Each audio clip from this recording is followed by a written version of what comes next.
Happy Friday. I just want to conduct a very, very short video today on the nature of surprise. Okay, surprise is very important to poetry. We do not want our expectations fulfilled in poems, I think. I think that's fair to say, that when we read a poem, we do not want our expectations met. Okay, if we wanted to read something, if we wanted to experience language that fulfilled our expectations, then we would just read a newspaper article, right? Or we would watch a sitcom, that has the same arc, right? We don't want that. Poetry is a space where our expectations can be challenged and upset and kind of revised in interesting ways, right? It's a place where new things happen, right? Where unexpected turns occur and we see things differently. The familiar is made unfamiliar. Okay, if our expectations were met all the time, well, that would be the familiar made familiar, right? We want to focus on kind of making the audience see things in a different way. Okay, so when you're writing your poems, really think about, hey, is this unexpected? Am I doing something different here? So that's good surprise, right? But there's also this thing called bad surprise, which I think is important to talk about in creative writing classes. I don't think we talk about it enough. I think we kind of collapse these two sometimes, and I think a distinction can be made. Okay, I don't like to say this is good, this is bad, but I think in this case we can kind of warrant this distinction here. So the prototypical bad surprise is the story that goes, okay, this happened, this happened, this happened, this happened, and then the last line is, and then I woke up. All right? The whole thing was a dream. Okay? And don't feel bad if you've written these stories, because I've written them too. We all have, but they're cheap. It's a cheap gimmick, right? It's a trick. This is what we call a trick ending, and there are other kinds of trick endings like that you may have experienced, or like I said, written, because hey, I've written them too. But what these things do is they cheat the reader. Okay, to say that it was all a dream cheats the reader, because it says, hey, everything that happened before, don't pay attention to that. That wasn't real, right? That didn't happen. You don't need to worry about that. I just pulled a quick one on you, didn't I? We want to respect our readers. Okay, if you pull a cheap trick like that, a little gimmick, you're kind of saying that, hey, I'm on the inside of a joke and you're on the outside. You're pulling the rug out from someone and watching them fall down, in a certain sense, right? It's not always this, it's not necessarily malicious, but that's what happens. You're kind of not respecting the reader's integrity. You're saying, hey, the work that you've done as a reader so far, sorry, you didn't have to do that. Okay.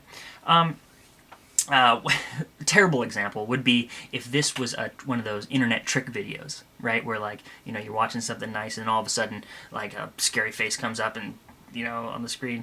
Hopefully you've seen those. Otherwise, this example will make no sense. This is not one of those videos, so don't worry. But that's the same thing, right? You're kind of, it's an undue surprise. It does not respect the reader's integrity in a certain sense. Okay. Another way to kind of distinguish between these two, think about the difference between, think about a surprise party. Okay, you walk into the house, lights are off, you're like, hey, what's going on? And all of a sudden lights go on and everyone jumps out. It scares you, right? That's kind of bad surprise. I would say that in terms of poems, it's a nice surprise if it's your birthday, but in a poem that's kind of a bad surprise, right? Something that is just kind of out of nowhere, right? Out of nowhere, that kind of takes the reader entirely by surprise, but not in a way that seems somehow inevitable, right? Contrast that kind of surprise, that kind of startling surprise, with the surprise that you get when you have like a really good idea, okay? When you just kind of all of a sudden something clicks and you said, wow, I'm surprised that I could think of that, or I'm surprised that idea would arise, but you're right, Or another way, think about you're walking down the street and you meet and you see someone that you haven't seen in a long time, right? And you end up getting sort of surprised by your feelings toward this person, right? Whatever they are, whether it's affection or anger or whatever, but you're kind of surprised that something like that could come from you. That's the kind of surprise we want. The surprise that seems has the effect of being kind of interior in a way, right? Inevitable. Even though we're making something unfamiliar, there's a sense in which it is coming from us. Okay, this is kind of wishy-washy, right? But I think when you read different poems that do both of these things, I think you'll be able to tell the difference. I really think you will.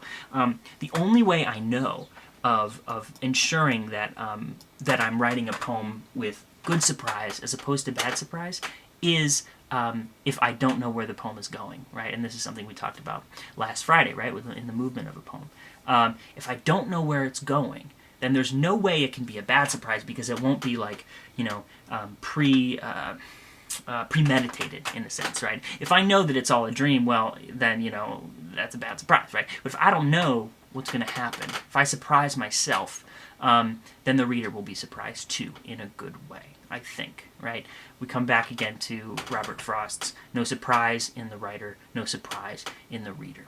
Okay, so as you're finishing the poems that are due today, I want you to think about putting an ending on your poem or finding an ending for your poem that is somehow surprising but also inevitable, okay? Something that the reader does not expect, but something that that you can later say to the reader, hey, well, you know, you did kind of know this all along, didn't you? Because I knew it all along and I wrote the thing and I wasn't expecting the ending either, okay?